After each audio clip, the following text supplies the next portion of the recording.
getting rather good at that. Yes, my lady. There we are. Let's see here. Do you have my second buttonhole for me, Phipps? Always, my lady. Ah.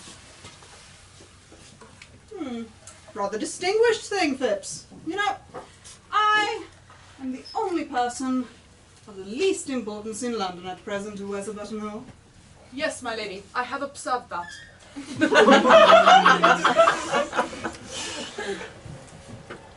You see, Phipps, fashion is what one wears oneself. What is unfashionable is what other people wear. Yes, my lady. Just as vulgarity is simply the conduct of other people. Yes, my lady. And falsehoods the truths of other people. Yes, my lady. Other people are quite dreadful. The only possible society is oneself. Yes, my lady.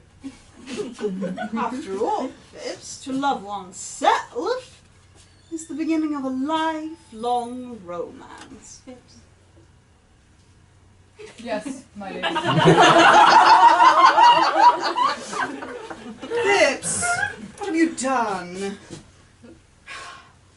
What's this buttonhole? It makes me look too old. It makes me look almost in the prime of my life, eh, Phipps? Yes, my lady. No, my lady, I've not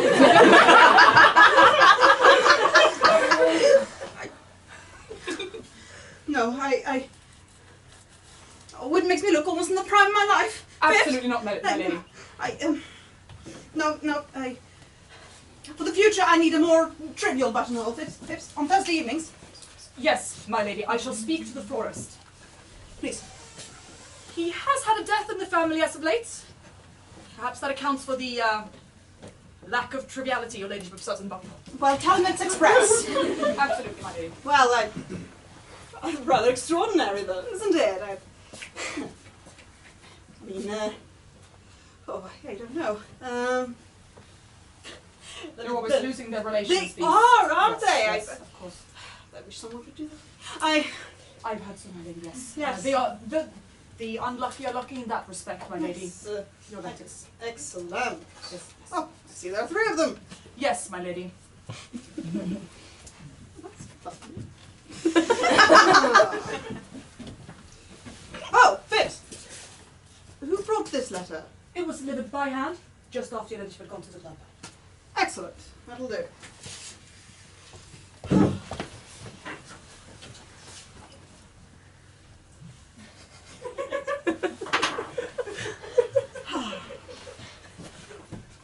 Just the way I like my home. Now, let us see here. Oh. Look. Oh. Sir Gideon's sticker on Sir Gideon's purple notepaper. Now that is rather curious. I thought Rosemary was to write. I wonder what Sir Gideon has got to say to me.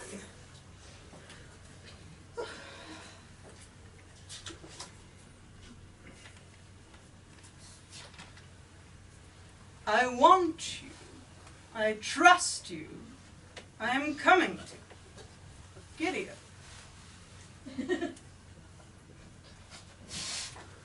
I want you, I trust you, I'm coming to you. Oh. He's found out everything.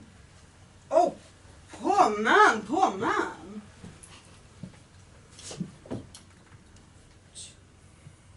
What now to call? 10 o'clock? That's rather scandalous. I shall have to give up going to the Berkshires. However, it's always nice to be expected and not to arrive. I'm not expected at the Bachelor, so I shall certainly go there.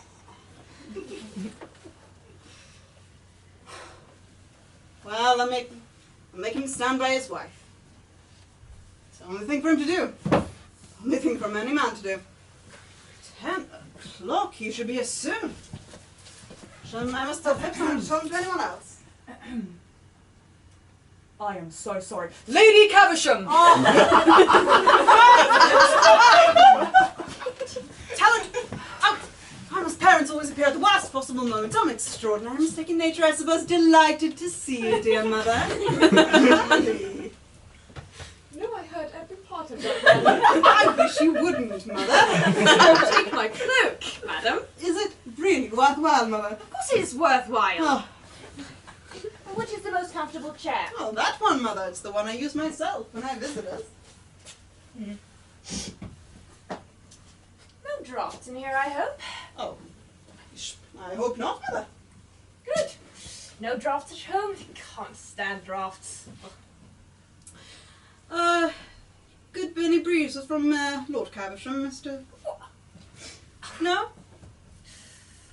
Don't understand what you're saying, madam. I am going to have a serious conversation with you. My dear mother, at this hour? Madam, it is only 10 o'clock. What is your objection to the hour? I think the hour is an admirable hour. Well, the fact is, mother, it's not my day for talking seriously. I'm very sorry, but it's not my day. What do you mean, madam? During the summer, mother, I only talk seriously on the first Tuesday of every month, assuming that the moon is waxing gibbous and the Mercury is not in retrograde. Whatever it is, then make it Tuesday, madam. Come on, make it Tuesday. Now. But the moon is waning gibbous. I'm not having a serious conversation under waning gibbous. My horoscope says it makes me talk in my sleep. Talk in your sleep, madam. Why would that horoscope matter? You are not married. Ah. No, mother, I am not married. This is why I've come to talk to you, actually. Now sit down. You must get married, and you must get married at once.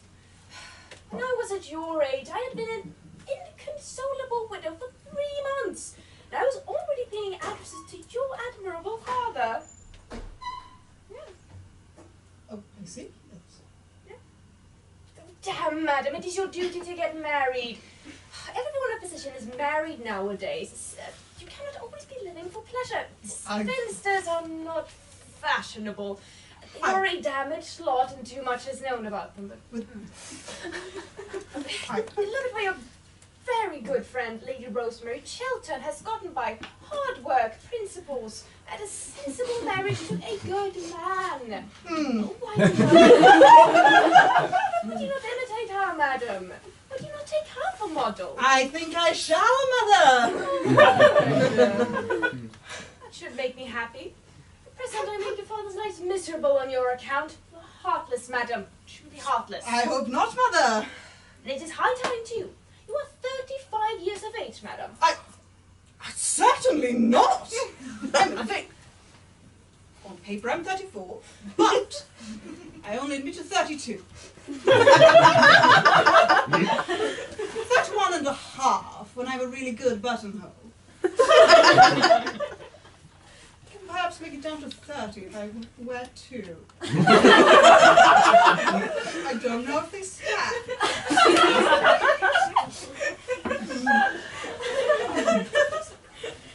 That's experimenting.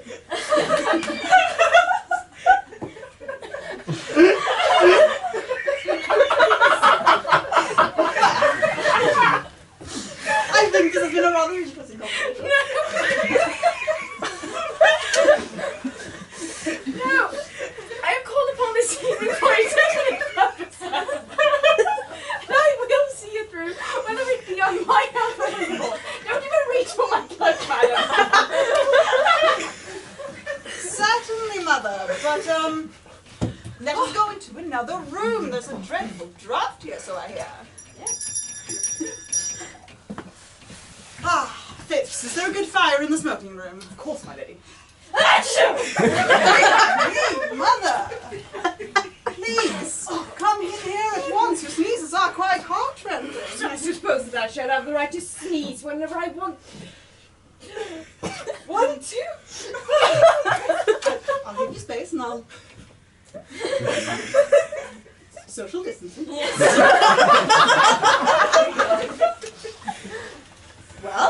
are perfectly welcome to sneeze whenever you so choose. I was merely expressing sympathy. Damn sympathy. There's a great deal too much of that going on nowadays. Social distance is nothing. It's your duty. I quite agree with you, Mother. There is indeed far too much sympathy going on nowadays. If there were less sympathy in the world, there would be less trouble in the world. That is a paradox, madam. You know that I hate paradoxes. Oh, so do I, Mother. Everybody one meets as a paradox nowadays. It's a great bore. It makes society so obvious. But do you always understand what you say, madam? Oh, yes. If I listen attentively. Listen attentively. Conceited young puppy. That's what you are. Phipps. Yes?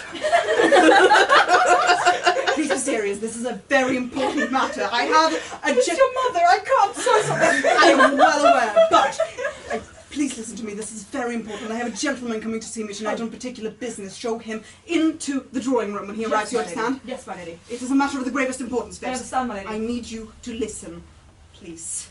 Yes. You can trust me, my No lady. one else is to be admitted under any circumstances. I understand, my lady. That's probably a gentleman. I'll go and see him myself. I am waiting, madam. There is a draft in that room too. No! Excuse me, I only have so many rooms. Listen. Go see him. Go see him.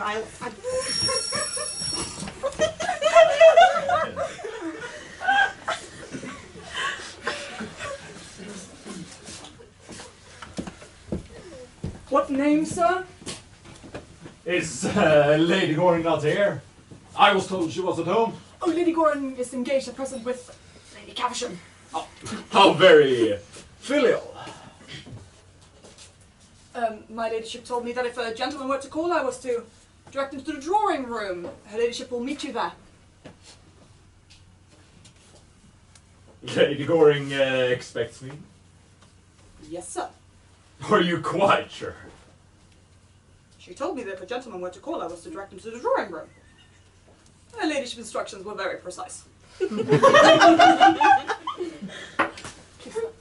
How thoughtful of her. To expect the unexpected shows thoroughly modern intellect.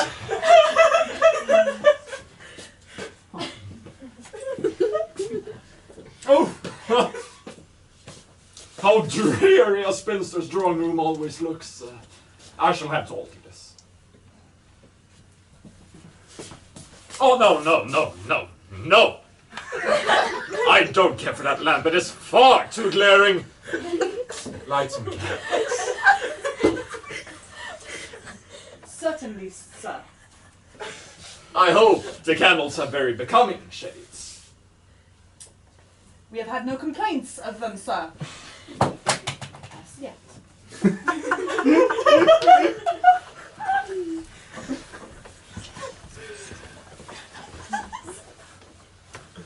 Wonder what man she is waiting for tonight. It will be delightful to catch her. Women always look so silly when they are being caught. And they are always being caught.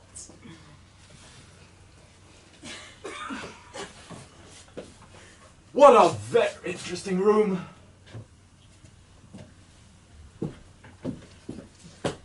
What a very interesting picture.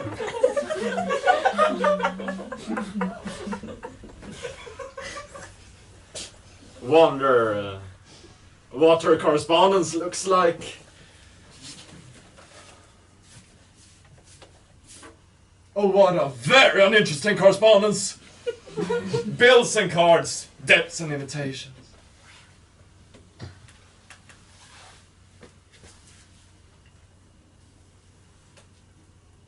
Who on earth writes on purple paper? How silly to write on purple paper. Oh. It looks like the beginning of a middle-class romance. Romance should never begin with sentiment. It should start with science and end with a settlement.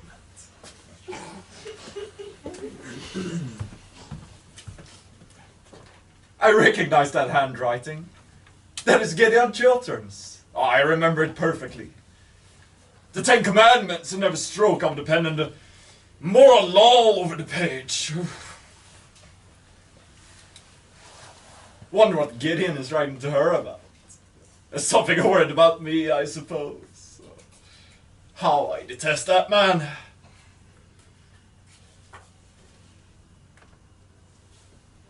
I want you. I trust you. I'm coming to you. Gideon. Oh, I want you. I trust you. I'm coming to you. Gideon. In the drawing room are lit, sir, as you directed. Thank you.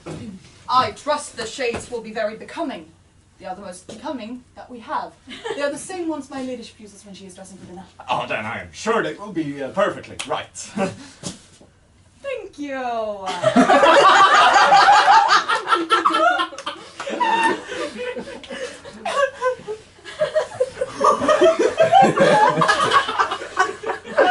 My dear mother, if I am to get married, surely you will allow me to choose the time, place, and person, particularly the person.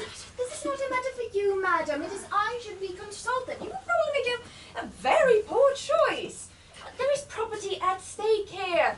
It's not a matter for affection. Affection is something that comes on later in married life. Yes, mother, in married life, affection comes when the two people thoroughly dislike each other, doesn't it? Certainly. I mean, certainly not. But you're being very foolish tonight. What I mean to say is that marriage is a matter for common sense. Oh, but people who have common sense are so curiously plain, mother, aren't they? Of course, I only speak from hearsay. No young person, plain or pretty, has any sort of common sense in their heads. Common sense is a privilege of your elders. Quite so, and the elderly are so self-sacrificing that you never use it, do you, mother? I use it, madam. I use nothing else. So my father tells me. It is the secret to your father's happiness. You are heartless, madam. Truly heartless. I hope not, mother.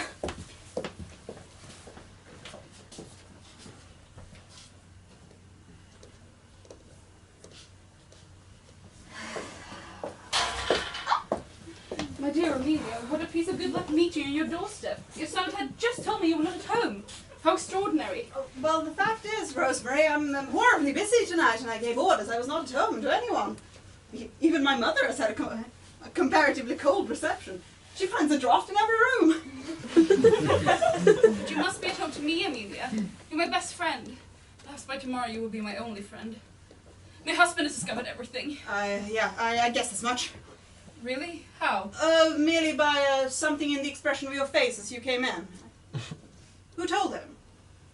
Mr. Cheevy himself. And now the man I love knows that I began my life with an act of low dishonesty, that I built up my life upon sands of shame, that I sold, like a common huckster, the secret that had been entrusted to me as a person of honor. I would to God that I thank heaven Paul O'Dradley died without knowing that I betrayed him. I would to God that I had died before I had been so horribly tempted, or had fallen so low. You've had nothing from Vienna yet, in answer to your wire? Yes, I got a telegram from the first secretary at 8 o'clock tonight. Well? Nothing is absolutely known against him. On the contrary, he occupies a rather high position in society. It is a sort of open secret that Baroness Arnheim left him the greater portion of her immense fortune. Beyond that, I can learn nothing. He doesn't turn out to be a spy, then. Oh, spies are of no use nowadays. Their profession is over. The newspapers do their work instead. And thunderingly well they do it. Amelia, I am parched with thirst. May I ring for something? Some brandy? Certainly. Thanks. I don't know what to do, Amelia. I don't know what to do. And you're my only friend. But what a friend you are. The one friend I can trust. I can trust you absolutely, can't I? Oh, certainly, Rosemary. Bring in some brandy. Yes, my lady. And, excuse me, Rosemary, I want to give some directions to my servant. Certainly. When that gentleman arrives, tell him I'm not expected at home this evening. Tell him I've been suddenly called out of town, you understand? The gentleman is in that room. My lady, you did tell me that if the gentleman were to call, I was to direct him to that room. No, you did perfectly right.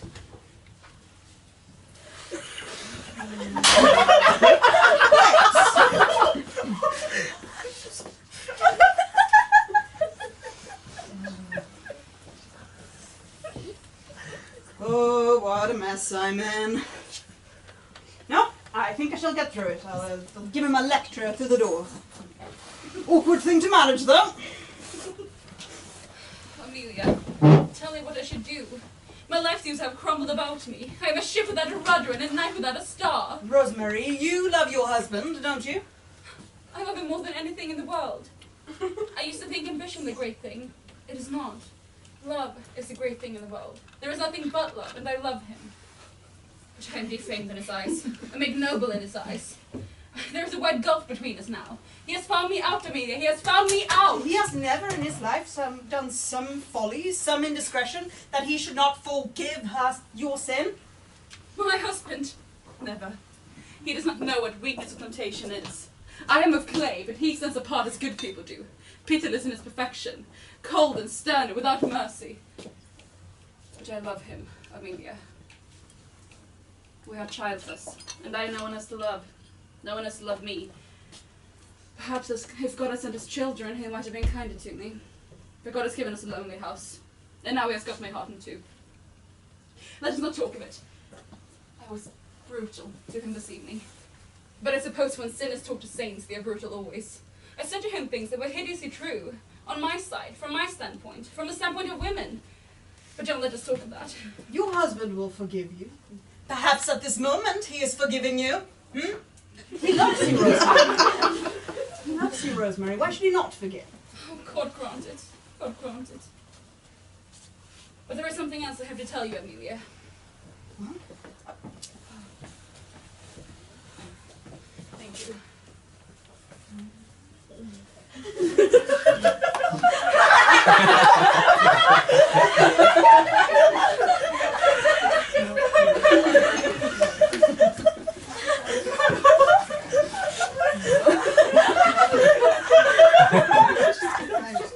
Oh, Fitz! Just a moment. Rosemary, is your carriage here? No, I walked from the club. Then Lady Rosemary will take my carriage. Yes, my lady, I'm so sorry, my lady. It's been a long day, my lady.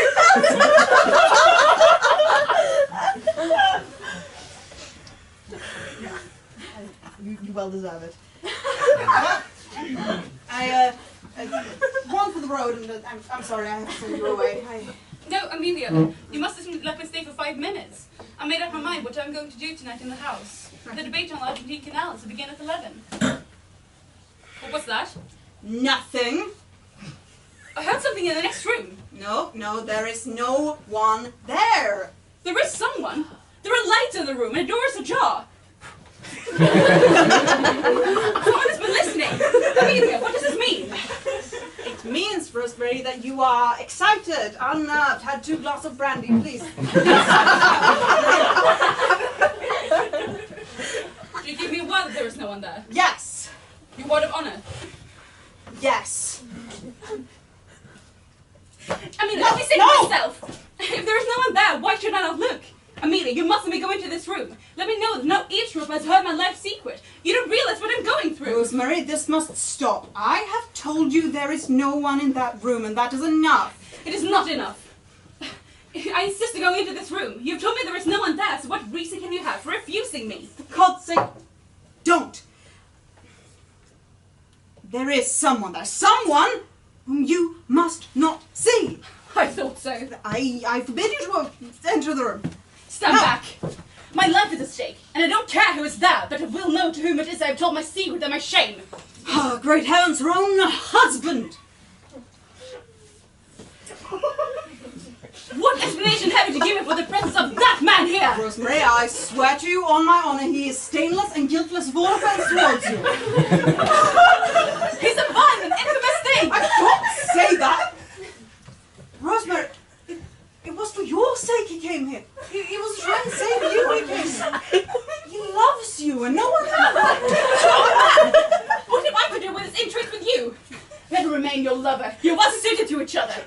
corrupt and shameful. You, false as a friend, treacherous as an enemy. It's even. not true, Rosemary! Before heaven, it's not true! In his presence and yours, I will explain it all. Let me pass, madam. You allowed enough upon your word of honour. Sir! Good evening, ladies. Great heavens, Mr. Cheveley! May I ask what you were doing in my drawing room? Oh, merely listening. I have a perfect passion for listening through keyholes. One always hears such wonderful things through them. Doesn't that sound rather like tempting fate? Oh, surely fate can resist temptation by this time. I'm glad you have called. I'm going to give you some good advice. Pray don't. One should never give a man anything that he has no use for. I see you are quite as willful as you used to be. Oh, far more. I've greatly improved. I've had more experience. Ah, too much experience is a dangerous thing. Pray have a cigarette. Half the handsome men in London smoke cigarettes. Personally, I prefer the other half. Oh, thanks. I never smoke. My tailor wouldn't like it. And a man's first duty in life is to his tailor, isn't it? What the second duty is, no one has yet discovered. You come here to sell me Rosemary Chilton's letter, haven't you? To offer it to you on conditions. How did you guess that? Because you haven't mentioned the subject. Have you got it with you? Oh no, I make it a point never to carry important documents on my person. And what is your price for it? Oh, how absurdly English you are. The English think that a checkbook can solve every problem in life. Why, my dear Amelia, I have much more money than you have, and quite as much as Rosemary Chilton's got a hold of. Money is not what I want. So what do you want then, Mr. Cheveley? Why don't you call me Lawrence? I don't like the name. You used to adore it. Yes. That's why. Amelia, you loved me once, Yes. and you said yes when I asked you to be my wife. That was the natural result of my loving you. And then you threw me over because you said you saw, poor old Lady Mortlake trying to have a violent flirtation with me at the conservatory at Tenby. I thought my lawyer had settled that matter with you on certain terms, dictated by yourself. At that time I was poor. You were rich. Quite so. That's why you pretended to love me. Poor old Lady Mortlake, who only had two topics on conversation. Her arthritis and her husband. Never could quite make out which of the two she was talking about. She used the most horrible language about them both.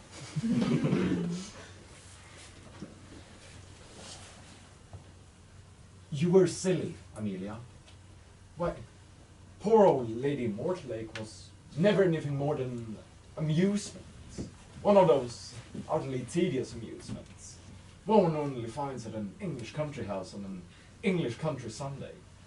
I don't think anyone morally responsible for what they do at an English country house. Yes, I know lots of people think that. I loved you, Amelia. My dear Mr. Cheveley, you have always been far too clever to know anything about love. I did love you. And you love me. You know you love me. And love is a very wonderful thing. I suppose that when a woman has once loved a man, she will do anything for him. Except continue to love him. Yes. Except that.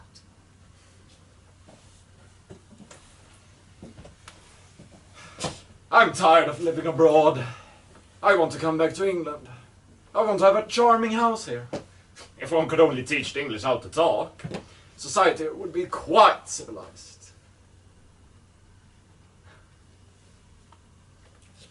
Besides, I have arrived at the romantic stage. When I saw you last night at the Chiltern, I knew you were the only one I'd ever cared for. If I have ever cared for anybody, Amelia. And so, on the morning of the day you marry me, I will give you back Rosemary Chiltern's letter. I will give it to you now if you promise to marry me. Now? Tomorrow. Are you really serious? Yes, quite serious. But I should make you a very bad wife. I don't mind bad wives. I've had two. They amused me immensely. You mean you amused yourself immensely? What do you know about my married life? Nothing. But I can read it like a book. Oh, what book? The book of numbers.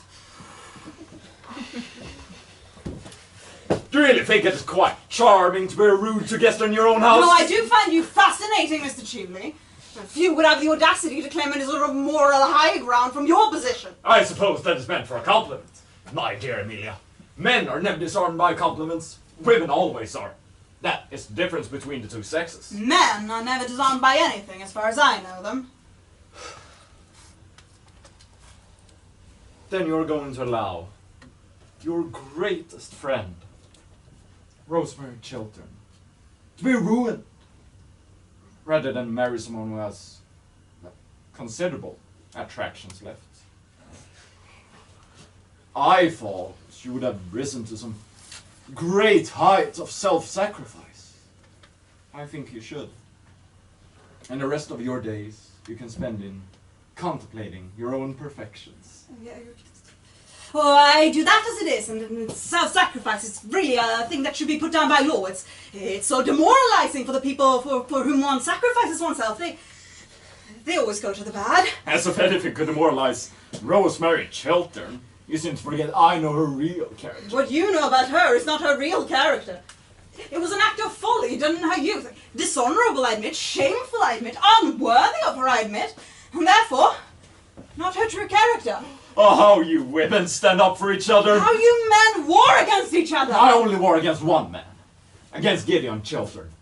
I hate him. I hate him now more than ever. Well, because you brought a real tragedy into his life, I suppose. There's only one real tragedy in a man's life. The fact that his past is always his lover and his future invariably his wife. Sir Gideon Chiltern knows nothing of the kind of life to which you are alluding. A man who sights in shoes is 11 and a half never knows much about anything. You know Gideon's always worn 11 and a half. That's one of the reasons why there's never been any moral sympathy between us.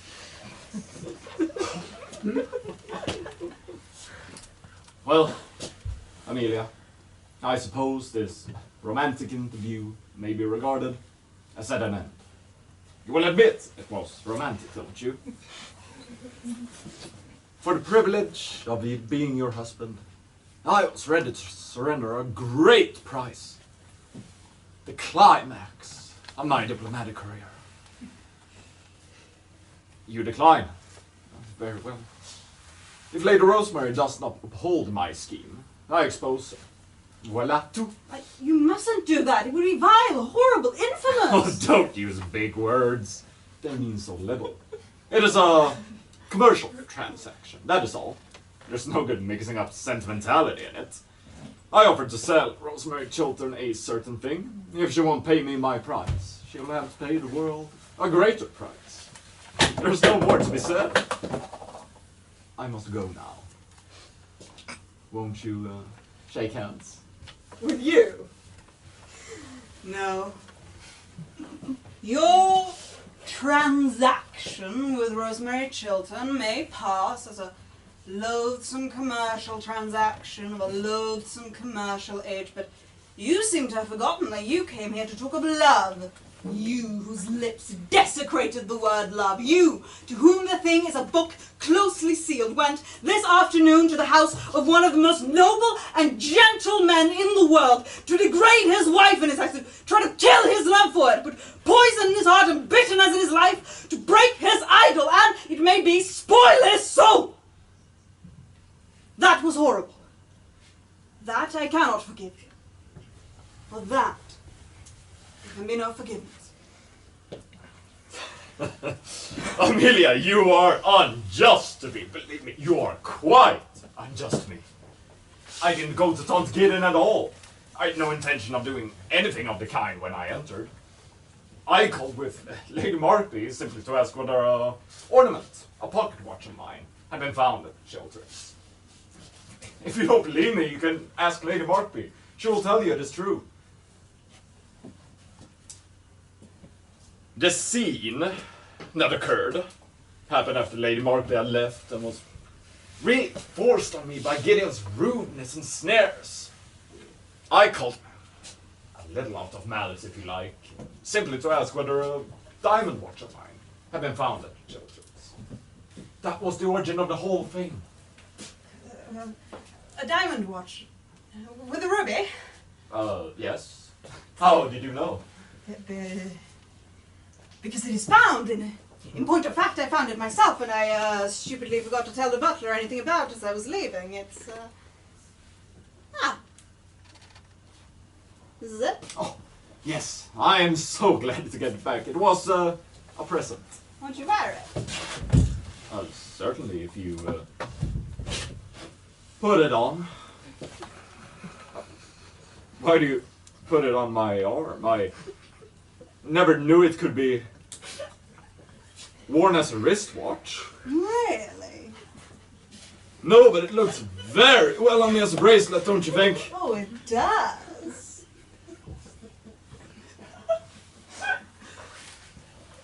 Are you going to the galleries to hear Lady Rosemary speak? That is my intent. After that, I'll either attend a soiree hosted by the Grenvilles, or a gala with the Seymours. And perhaps both, if I find myself in the mood to celebrate. Indeed, you are quite the socialite. But, you know, if you are to make it for a speech, you haven't got much time. Will you not join me? This has been quite enough politics for one night, I think. Amelia, I must ask you, one last time, will you see all the potential Rosemary Chiltern has to improve this country, waste it, have her name dragged for the mud rather than agree to a union with me? Tomorrow. Tomorrow? Tomorrow. If Rosemary denounces the scheme tonight, you may ask me again tomorrow, and I will then agree to marry you in exchange for the letter. If that comes to pass, you will find me an ideal husband. We shall see. Shall I call Fitch to see you out? Oh. No thanks. I'll manage. You can rest soundly, Amelia, knowing I am never going to try to harm Rosemary Chiltern again. Fortunately, you've not the chance, Mr. Cheveley. Oh, well, even if I had a chance, I wouldn't. In fact, I'm going to render her a great service. I'm charmed to hear it. It's a reformation. Yes, I can bear so upright a lady, so honourable an Englishwoman, being so shamefully deceived and so... What are you saying? It seems to me that Gideon Chiltern's dying speech and confession has strayed into my pocket. What do you mean? I mean that I am going to send Lady Rosemary the love letter her husband wrote to you tonight. Love letter?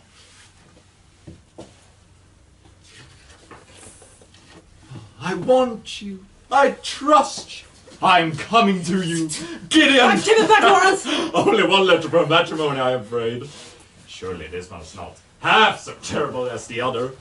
One tarnishes a person to her nation, the other only to his wife, which is well deserved, I might add. I will see you tomorrow, my dear.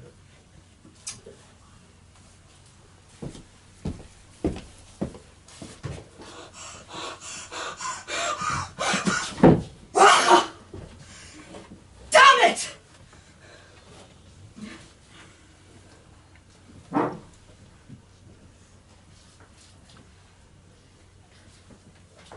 Come on, boys. You know, I was told me to bring you to help her redecorate, but I suppose I can give you a We are second very shot. good redecorating. Oh, yes, it's quite splendid. Yeah, we are. We always decorate ourselves. Yourself, what do you need? We try to look handsome. Oh yes. Try is the key word. We are succeeding and we are excelling in it. Oh, yes, my dear. You succeed quite well, actually. Oh, thank you very much. Hello. You might move. I am holding a very heavy table. Yes, right. Go ahead. Go ahead and put it down. You don't want You're in any my help. way. Sorry. Yes. Okay, so as you can yes. Yeah, okay. As you can So see, this he's one doing goes. pretty much everything. Yes, Everything yes. goes. Naturally, yes. Everything goes. As you can see, The nothing here is multi-slide. worth Yeah, you keeping. grab the shaft. Oh, it's a heavy shaft. No, I can handle My it. way. Sorry. Thank you. Sorry about that. Well, I'm grabbing this shaft. Men are splendid, aren't they? Perfecto. What is it doing here? It belongs here, lady. Why? But why would Lady Goring have a picture of... That's Mr. Sheevley. Let me see it. That's not Yes, Mr. it is. No, there's no way that's Mr. Yes, That is Mr. Cheesy after baby. He's about 8 years old. I orchestrated this friend issue. I don't. This one has to go to Mr. Cheesy. Yes. It's a gift. Lady Arthur, We'll give him, we'll give him this one as well, you know, for comparison. So he can look at himself now and back in the days. Oh, yes. Yes, that's brilliant. That's all done. Yes, that's Do you have anything else that I could give to Mr. Sheevley? No. None of the letters. None of the letters to Mr. Cheevley. Thank you. Thank you. That's Lady Goring's correspondence. I think you're killing the vibe.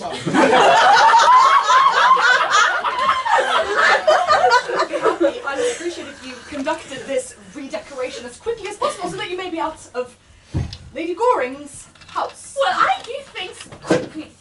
Thank you very much. I really can't tell, can I? Mark me. This chair is rather nice. You should see the suspension. It's perfect. But try it yourself, by all means. Oh, thank you. Yes, naturally. Thank you. Allow me. Oh, No, yes. Actually, quite No, that's not. I think Oh, yes, certainly. yes. Oh, yes. May I try it as well? If I You really don't have time for this. It's we have all the day. Excuse me, Mr. Mock. You are Yes. not playing poker in my house. Yeah, well, you know. You please You vacate yourself from the premises. just let me finish. Yes, thank you. See, the problem No. was, I lost some money and I was hoping on winning it back. Okay, well, You will not. shut up. Yes. Okay, yeah, I'm sorry. Yeah, I'm grabbing the table instead. Yeah, 1, 2, 3, we're selling this. What's my Help lamp? nowadays, My they don't lamp give now. a what they do. No, I'd rather keep the lamp. Okay, you can have the lamp. I'll grab the table. Is the sofa here You yet? take the table, I'll take the lamp. There we Oh, go. yes. Are they supposed to stay? What are you talking about now, This one. Marty? No. Can I take some? Yes, please. The iron. Oh, yeah, I take the iron. You know, I have rather a bad back. It's a book. You can. The candle. Oh, your book, Lady Markby. I'll take the whole thing myself then. No. It's just a book, my lady. So I can't take the whole thing. That side table is an heirloom. It's a Lady Goring's great-grandfather. You're quite a disgrace, careful. don't you know that? Thank you, Mary. You're lovely.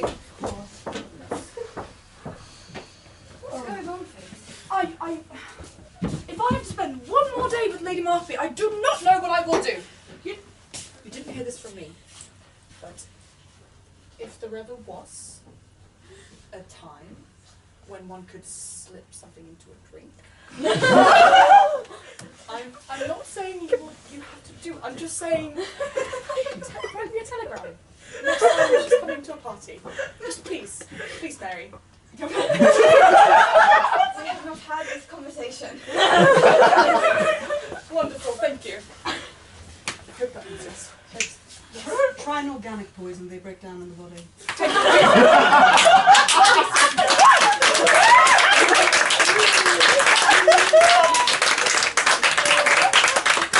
I never knew you. I will die at my post.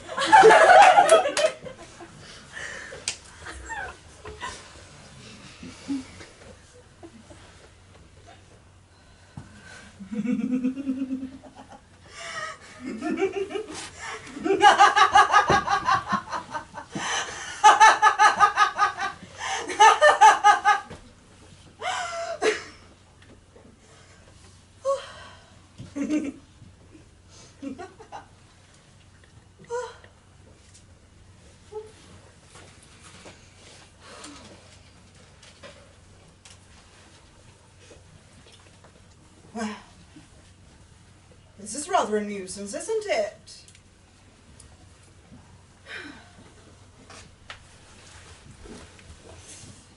I mean, first of all, I can't find anyone in this house to talk to. I mean, I'm full of interesting information. I feel like the latest edition of something or other. Lady Rosemary is still at the Foreign Office, my lady. Sir Gideon not down yet? His lordship has not yet left his room. Miss Chilton has just come in from riding. Ah, that is something. Lady Caversham has been waiting some time in the library for Lady Rosemary. Perhaps I told her that your ladyship was here? Ah, thank you. Would you tell her I've gone, okay? Of course, Thank just a moment. Huh? I think one of the boys dropped this. I will tell her. Well, I don't want to meet my mother 3 days running. That's really a great deal too much excitement for any daughter. Mothers should be neither seen nor heard. That's the only proper basis for family life. Fathers are different. Oh, fathers are darlings. Well, madam, what are you doing here?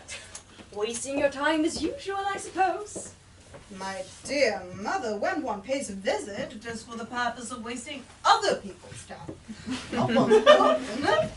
I'd have a spot.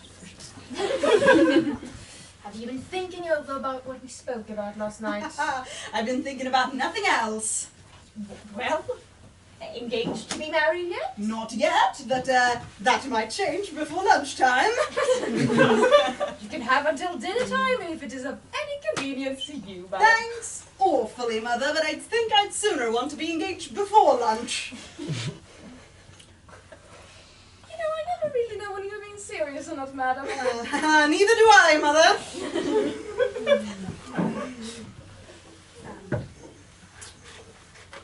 I suppose you read the Times this morning. The Times? Oh, certainly not. I only read the Morning Post. All that one should know about modern life is where the duchesses are. Anything else is quite demoralizing. You mean to say that you have not read the Times' leading article on Lady Rosemary's career? Great heavens, no. What does it say? Well, what should it say, madam? Everything complimentary, of course. Her speech last night on the Oddity Canal scheme was the finest piece of oratory we have had in the house since Canning. Oh, I never heard of canning. I never wanted to. Did Rosemary uphold the scheme? Uphold the scheme? How little you know of her, madam. Why, she thoroughly denounced it. And the entire system of modern political finance. Times points out that this should be the turning point in her career. Should really read the paper more, madam. Let's see here. President catches the plague. Oh, wrong article.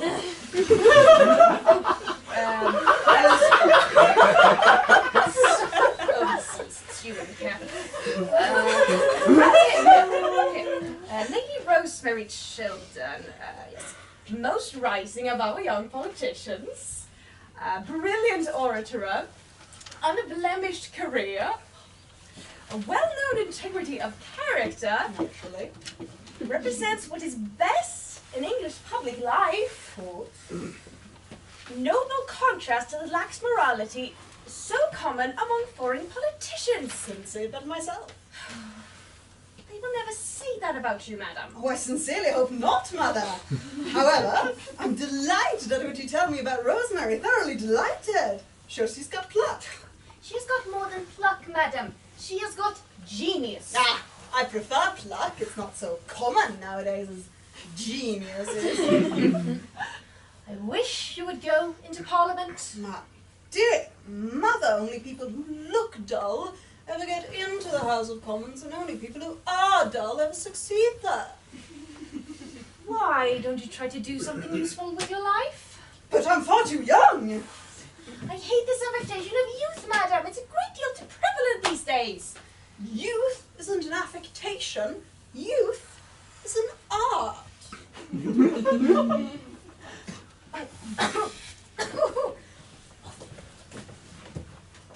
Why don't you propose to that pretty Miss Chiltern? And I'm of a very nervous disposition, Mother, especially in the morning. I do suppose that there's not even the slightest chance of her accepting you. I don't know how the betting stands today. If she did accept you, I think she'd be the prettiest fool in England. Oh, that's just what I should like to marry. A thoroughly sensible spouse would reduce me to a condition of absolute idiocy in less than 6 months. You're already dead, honey. That's beside the point. The point is that you don't deserve her. My dear Mother, if I married whom I deserved, I should have a very bad time of it. I've had enough of your witticisms today, madam. I shall go down to Downing Street on a very important meeting. Tell Lady Rosemary that I shall be back later to tell her about the Prime Minister's thoughts on her speech. She, you see, is the kind of woman worthy of the Prime Minister's time.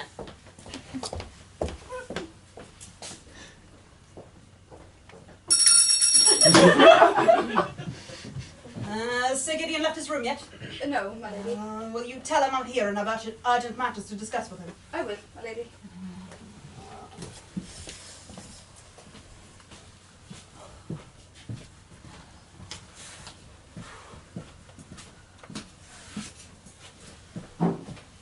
Yeah. Oh, good morning, everyone. Good morning, Sir Gideon. I have a certain amount of good news to tell you. I have found a way of obtaining Rosemary's letter from Mr. Cheeky. Rosemary is safe. Safe? Oh, I'm so glad for that. What a good friend you are to her.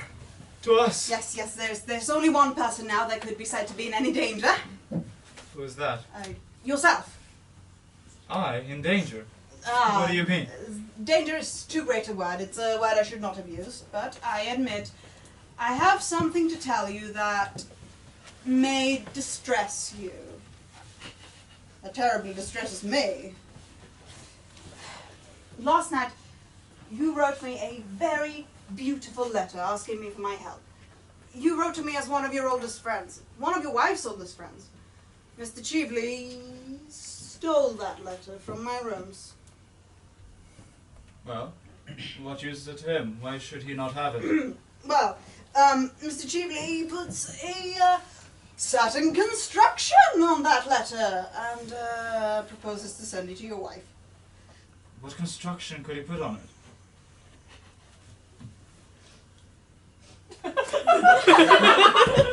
No, not that. Oh, if I'm in trouble and I propose to come to you, wanting you, trusting you, needing your help, then that would be so that you would assist me, advise me, help me, not that. Are there people so horrible to misconstrue it in such a way?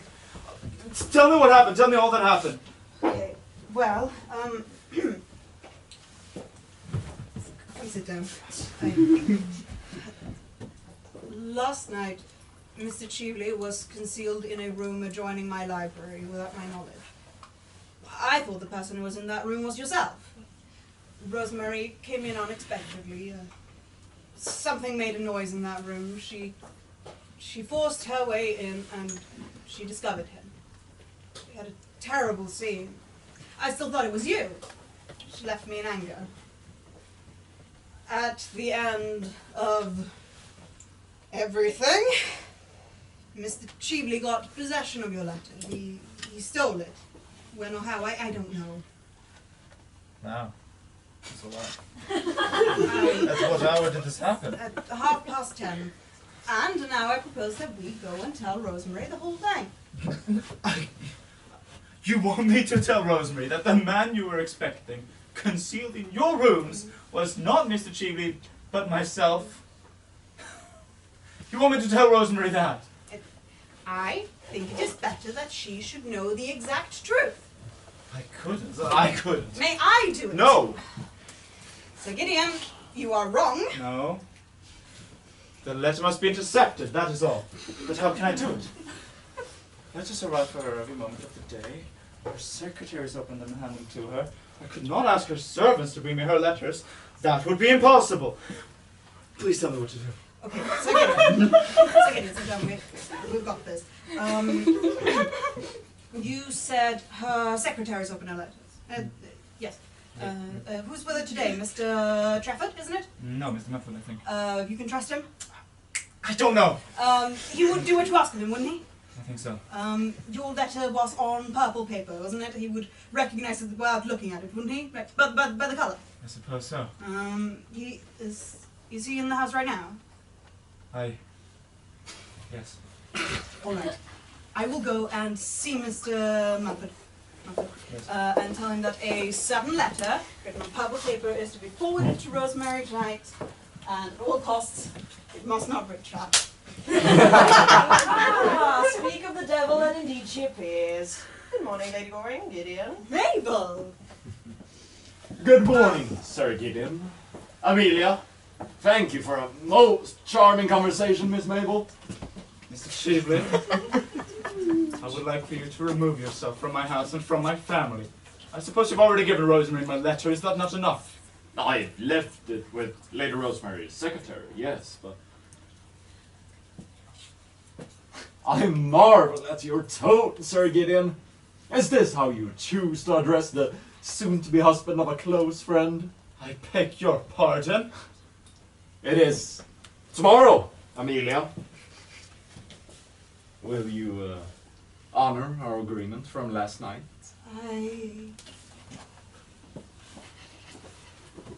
Well, the watch is very becoming on you. Why, thank you. I do hope people made note of his beauty last night. Ah, Lady Grenville did indeed compliment the ruby. Oh, most charming of her. And did you figure out how to remove it? Ah, the clasp is confoundedly difficult. Oh. How did you know? Because I was the one to purchase it, obviously, and give it to Lord Berkshire, from whom you stole it. What do you mean? I thought that was quite simple. You stole that ornament from my cousin, Mark Berkshire, to whom I gave it when he was married. Suspicion fell on a wretched servant who was sent away in disgrace. I recognized him the night before last, and I was determined to say nothing about it till I'd found the thief. Well, I've found the thief now, and I've heard his own confession. It is not true. You know it is true. Why, thief is written across your face this very moment. I will deny the whole affair. I will say that I've never seen this wretched thing, and that it was never in my possession.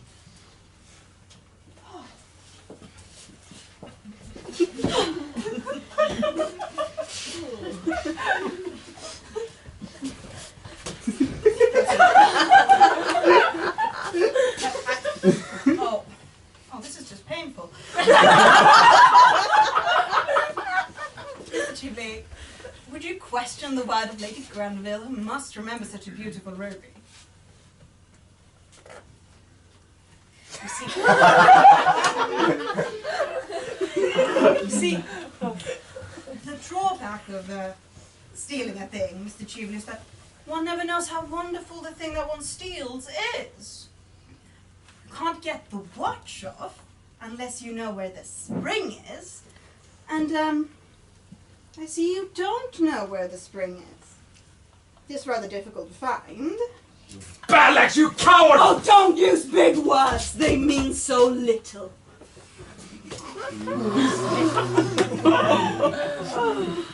What are you going to do? I'm not going to do anything.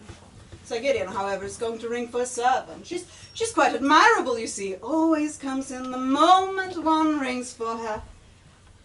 Sometimes she rings the bell herself. When she arrives, Sir Gideon will tell her to fetch the police. The police? What for? Tomorrow, the Berkshires will prosecute you. That is what the police are for. Oh, don't. I will do anything you want, anything in the world you want. Oh, well then give me Rosemary Chilton's letter. Stop, let me have time to think. Give me Rosemary Chilton's letter. I have not got it with me. I will give it to you tomorrow. You know you are lying. Give it to me at once.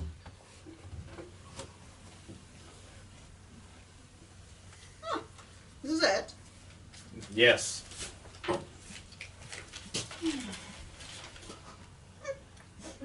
About right.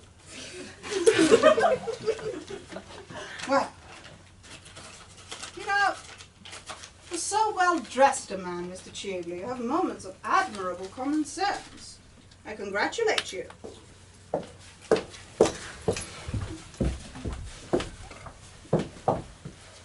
Get out.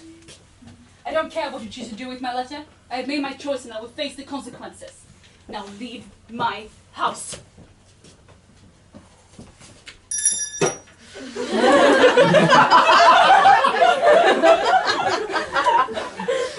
I see now, Amelia, that you and I are even more similar than I had first thought. Hope to make you understand that someday.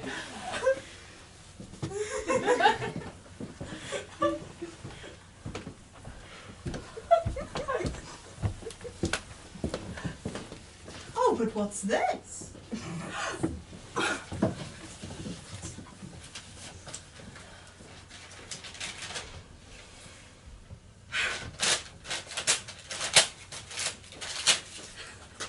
Amelia. Thank you. I see you have my letter, Rosemary. I want you. I trust you. I'm coming to you. Gideon.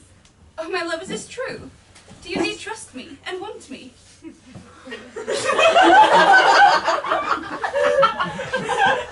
so it was for me to come to you, not for you to write or coming to me. Even before I destroyed my own letter, this message of yours, Gideon, made me feel that nothing that the world might do could hurt me. You want me, Gideon. Yes. You trust me, Gideon. Yes. Yes. But why did you not add that you loved me? Because you know I love you.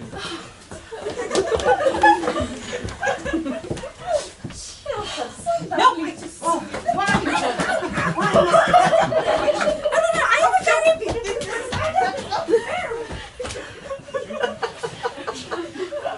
Gideon, you don't know what I feel. When Manfred passed me a letter across the table, he had opened it by mistake, I suppose, without looking at the writing on the envelope. And I read it. I did not care what punishment or disgrace was in store for me. I only thought that you loved me still. No, there is no disgrace in store for you, nor any public shame. I can hardly comprehend it. Oh, what a wonderful thing to be safe. For 2 days I've been in terror. I am safe now. And to think how many people there are in modern life who would like to see their past torn to shreds before them. I'm so glad I made that speech in the house last night. So glad. I made it thinking that public disgrace might be the result, but it has not been so.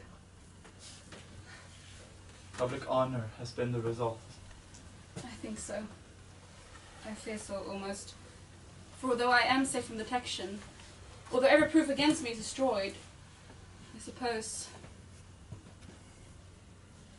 Gideon, I suppose I should retire from public life. Oh, absolutely. You should do that. It is your duty to do that. It is much to surrender.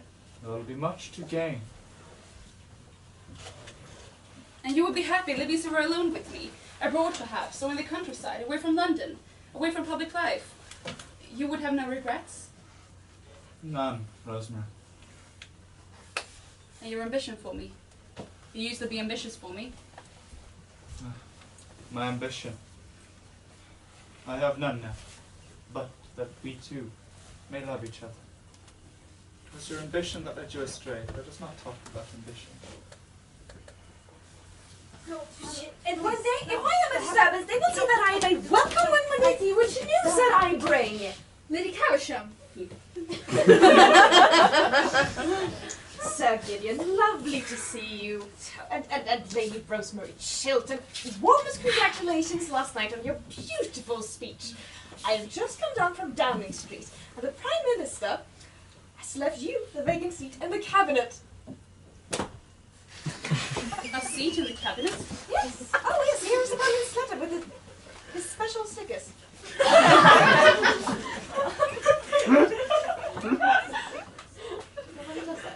A seat in the cabinet? Oh yes, very well deserved too. You are exactly what we are looking for in English public life. High morality, high character, and high moral principles.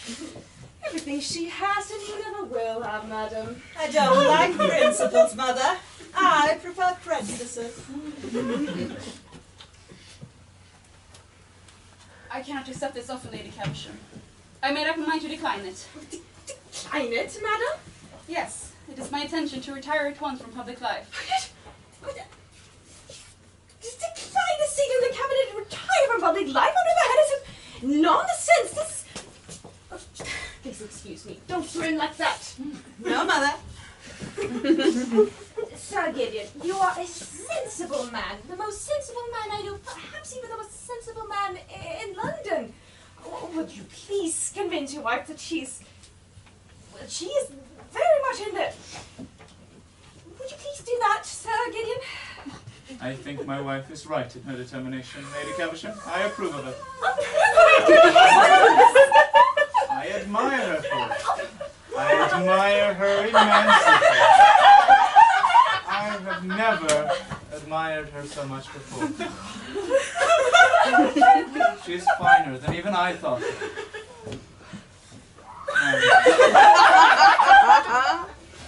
You will go right to the Prime Minister, won't you? Don't hesitate about it, Rosemary. I suppose I had better write it at once. Such offers are not repeated. No. I will ask you to excuse me for a moment, Lady Caversham. I may come with you, may I not? Yes, Gideon.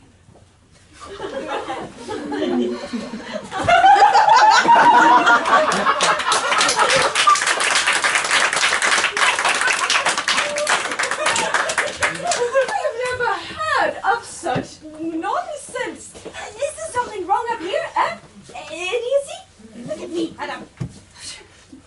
The husband as well as wife, I suppose it's hereditary. Definitely. I can't understand this, madam. Well, I know one thing, Mother. Believe it or not. I really like that. I know enough to say that it is not idiocy. I assure you. What is it then, madam? Oh, I think it is what is nowadays called a high moral tone, Mother. That's all. I hate these newfangled names, madam. Same thing we used to call idiocy 50 years ago. Still should do it. I can't stay in this house any longer. Oh, wait, Mother, please! There's someone.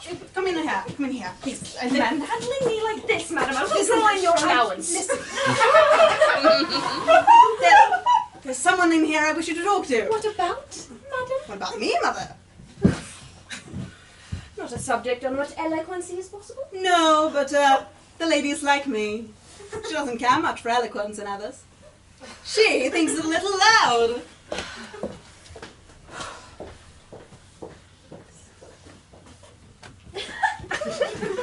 Sir Gideon, why are you throwing Lady Goring. Mr. Cheveley made an attempt to ruin your wife, to drive her from public life and make her adopt a dishonourable position.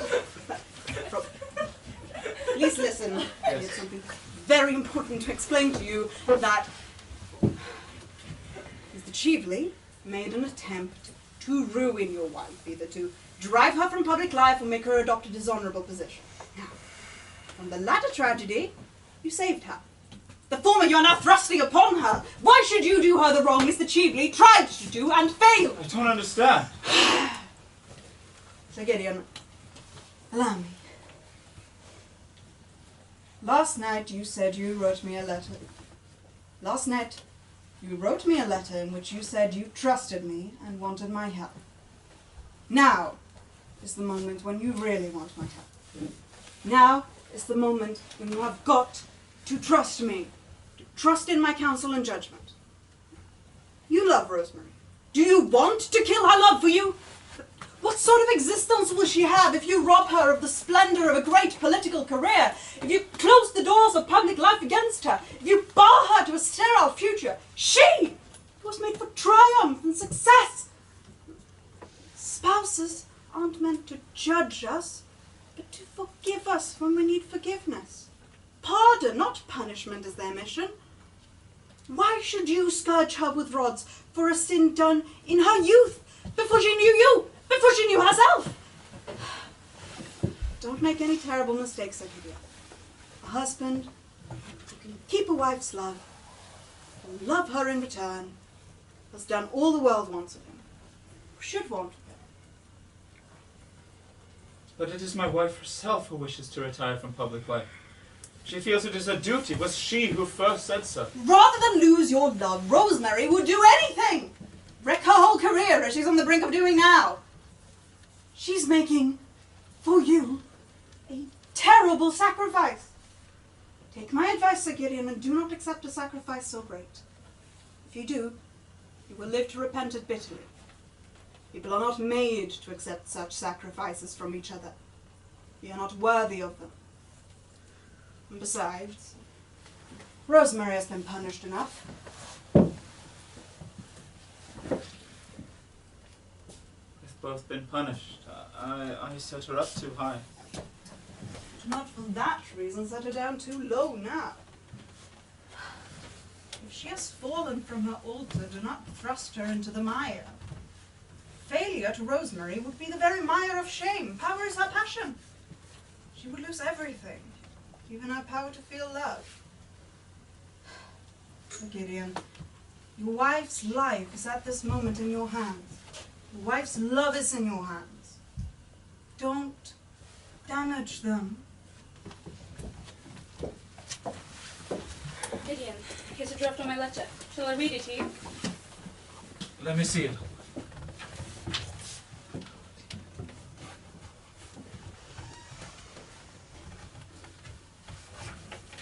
What are you doing?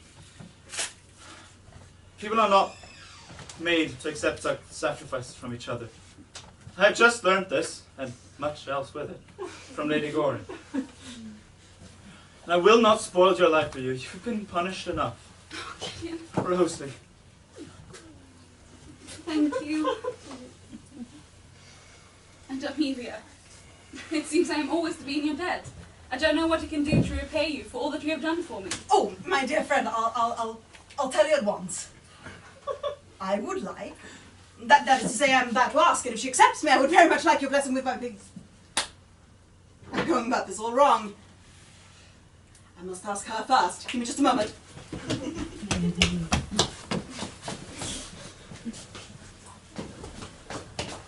Really, Amelia, I find it horrendously impolite of you to drag me away from your dear mother like that. I find her conversation much more improving than yours, by the way. Do hope you have a way to make it up to me, though. Indeed, I hope so too. Actually, I have something very particular I want to say to you. Oh, is it a proposal? It is. I'm about to say it is. Oh, I'm so glad. That makes the second one today. What conceited ass has been impertinent enough to propose to you before I had the chance to propose to you? Tommy Trafford, of course. It was one of Tommy's days for proposing, you see. He always proposes on Tuesdays and Thursdays. During the summer, of course. You didn't accept him, I hope? Oh, I make it a rule never to accept Tommy. That is why he goes on proposing, you see. But of course, as you didn't show up this morning, I very nearly said yes. Actually, would have been an excellent lesson for both you and for him if I had. Would have taught you both better manners. Mabel, do be serious. Please be serious. That is the sort of thing one always says to a girl before one is married to her. Never says it afterwards, though. Mabel, I've told you I love you. Can't you love me a little in return? Oh, Amelia, if you knew anything about anything, which you don't, you would know that I adore you. Everyone in London knows it except you. It is a public scandal the way I adore you. I've been going about the last 6 months telling the whole of society that I adore you. I wonder you consent to have anything to say to me. I have no character left at all. At least, I feel so happy that I'm certain I have no character left at all.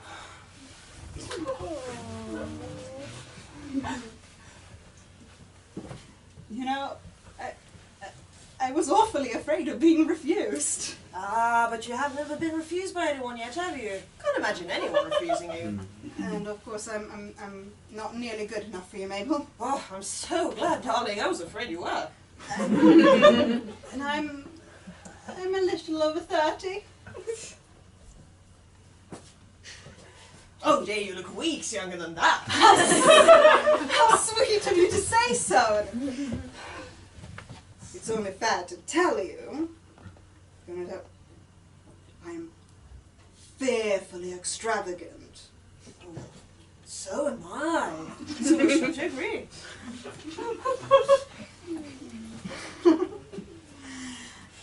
You know, when I arrived here an hour ago, I never thought so many things could go so well. Do you mean to say you didn't expressly come here to propose to me? No, that was a flash of genius.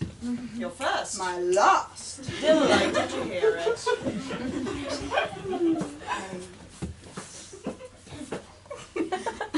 Rosemary, you are your sister's only family and my closest friend, and I want your blessing with my marriage to her, that's all. Oh, finally. I mean, I'm so happy. Thank you, Sir Gideon. My sister to be your wife? Well, yes, that's what I said. I'm sorry, but the thing is quite out of the question. I have to think of Mabel's future happiness, and I don't think her happiness will be safe in your hands. And I cannot have her sacrificed. Sacrifice? Rose, what are you saying? Yes, utterly sacrificed. Loveless marriages are horrible, but there is one thing worse than an absolutely loveless marriage. A marriage in which there is love, but on one side only. Faith, but on one side only. Devotion, but on one side only. And in which of the two hearts one is sure to be broken. But I love Mabel. No other man or woman has any place in my life. If they love each other, why should they not be married? Amelia cannot bring Mabel the love that she deserves. What reason do you have for saying that? Do you really require me to tell you? Certainly I do. As you choose. When I called on you yesterday evening, I found Mr. Cheveley concealed in your rooms. It was between 10 and 11 o'clock at night. I do not wish to say anything more. Your relations with Mr. Cheveley have, as I said to you last night, nothing whatsoever to do with me.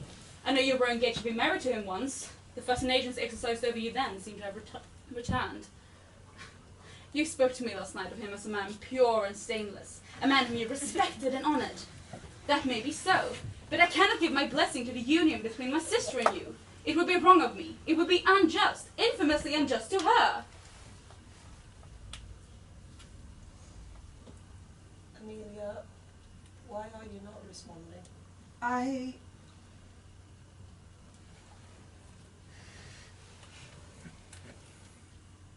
have nothing to say. But Rose, this makes no sense. If you had seen what occurred just before Mabel, you came in... whatever happened, it does not change the fact that Mr. Cheveley was at Lady Goring's house last night, that she lied to me about it and then tried to defend him. Mabel, I am sorry, but I cannot give you my blessing.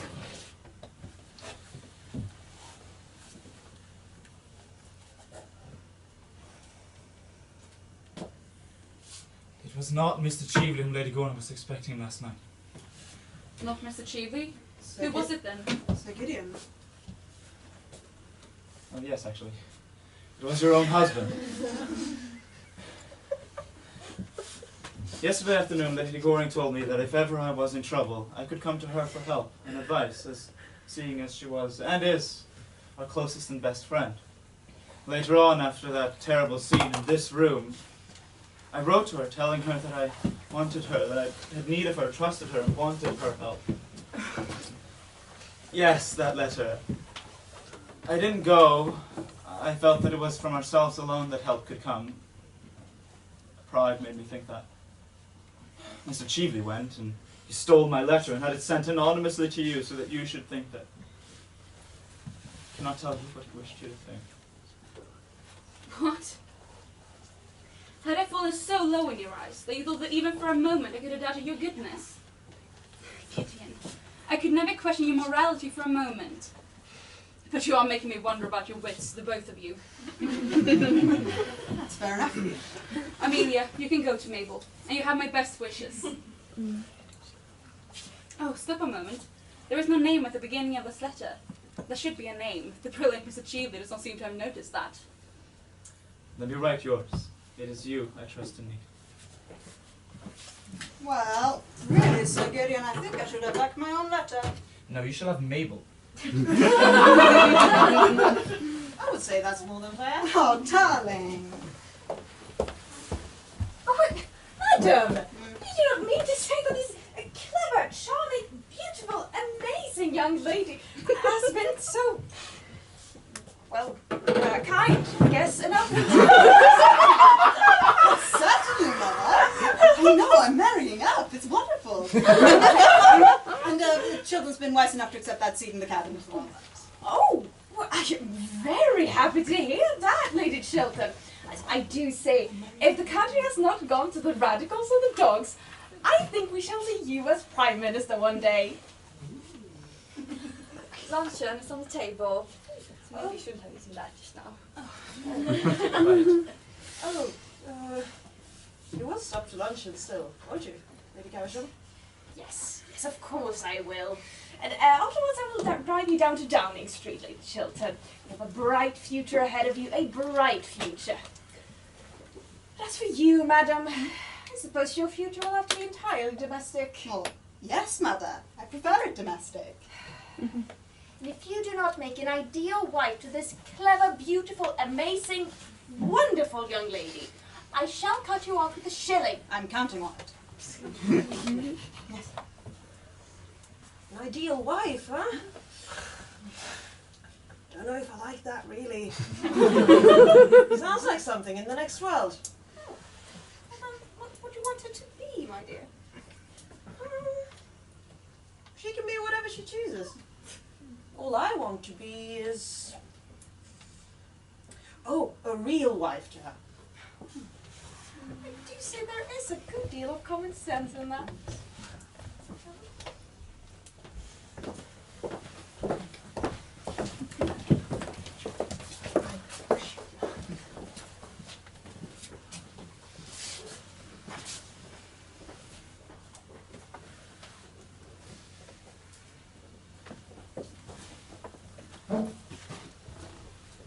Are you not coming in, Mesmer? Gideon, are you absolutely certain that I am deserving of you? Rosie, I love you.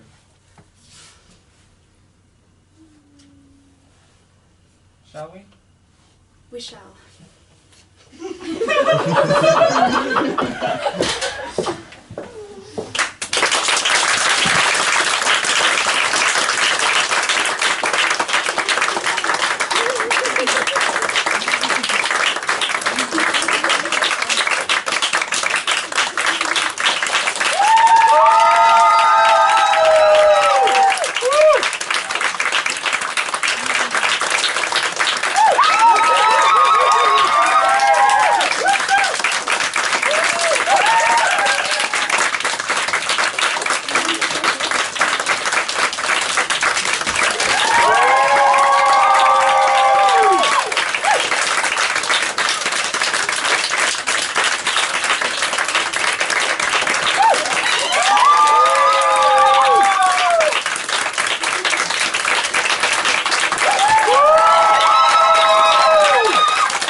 our final show with all of its shenanigans.